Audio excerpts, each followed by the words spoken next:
Molina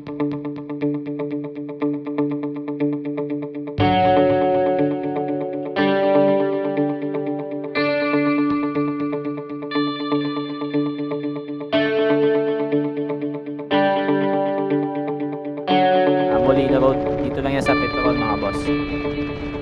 So maganda siya, okay yung riding experience ko dito at naka-upright position.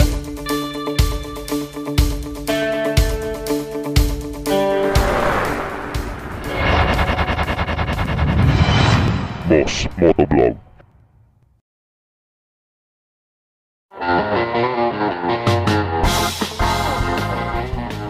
2012 nag-start dito sa 2012. Pilipinas. Yes. 10 years tayo this year, 2022.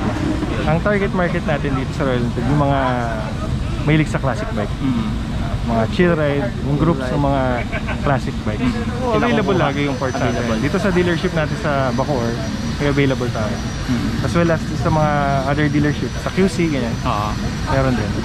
So, yung mga groups, mga classic groups na visit yung Royal Enfield Bacoor and the other branches. Kailan po mag-open yun sa Rim? Yung showroom natin sa Bacoor, May 2022. Okay. But yung test ride natin, start na tayo dito sa Petron Molino Boulevard. Continuous na to hanggang opening natin sa May.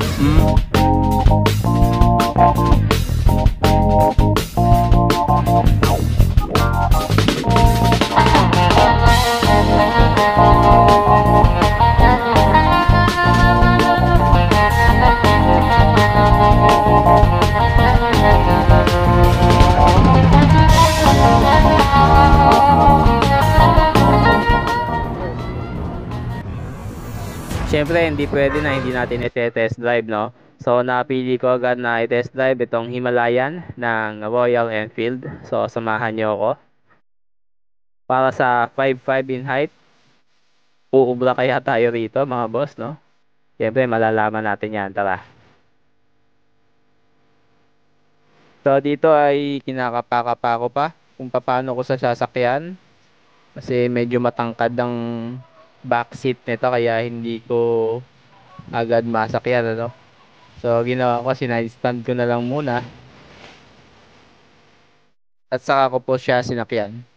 So okay naman, pero medyo tipto ko dito mga boss.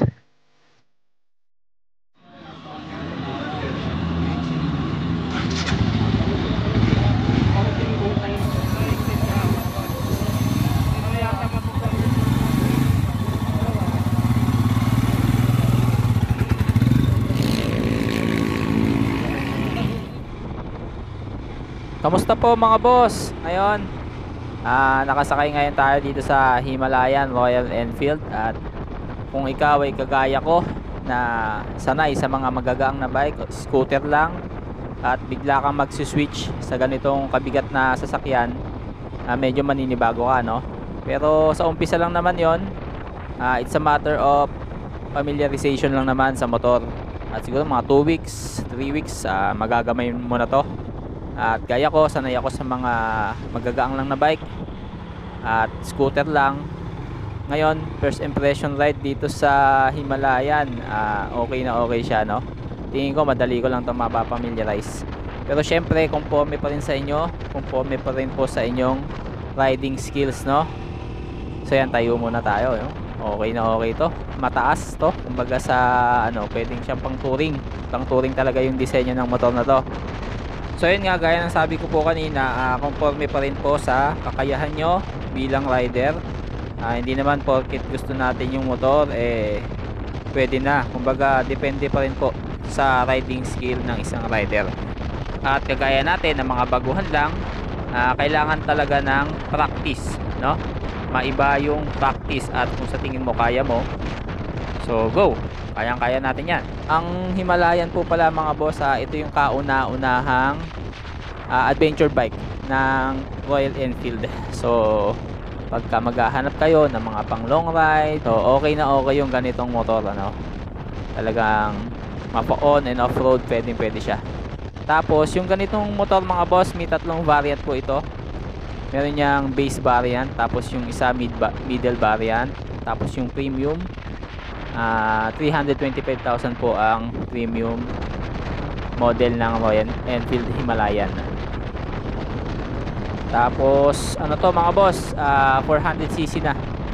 Tapos ayun nga lang, ano siya, naka air cooled pa siya, 4 stroke single overhead cam po ito, at kaya mag-produce ng 25 horsepower, no.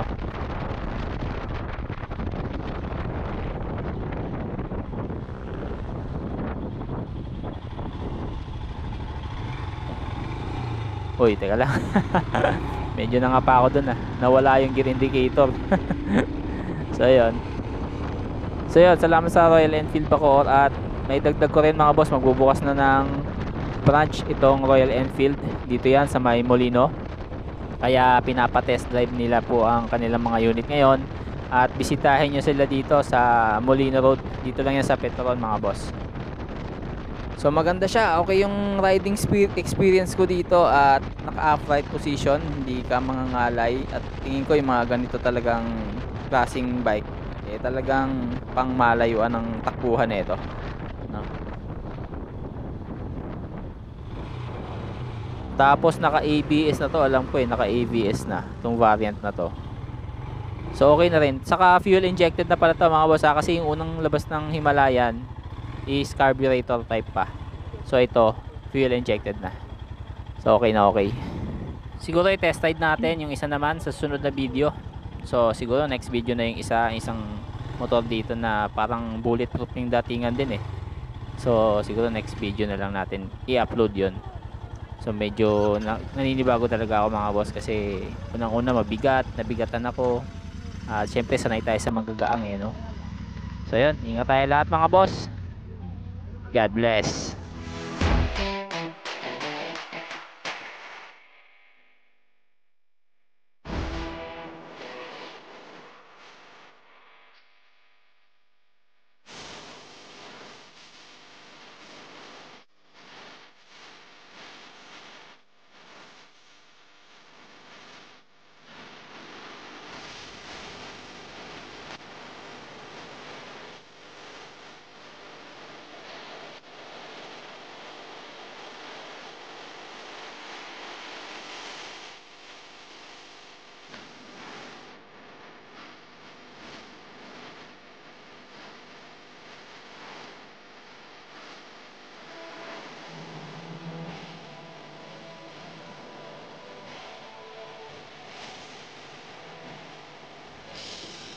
Boss Motovlog.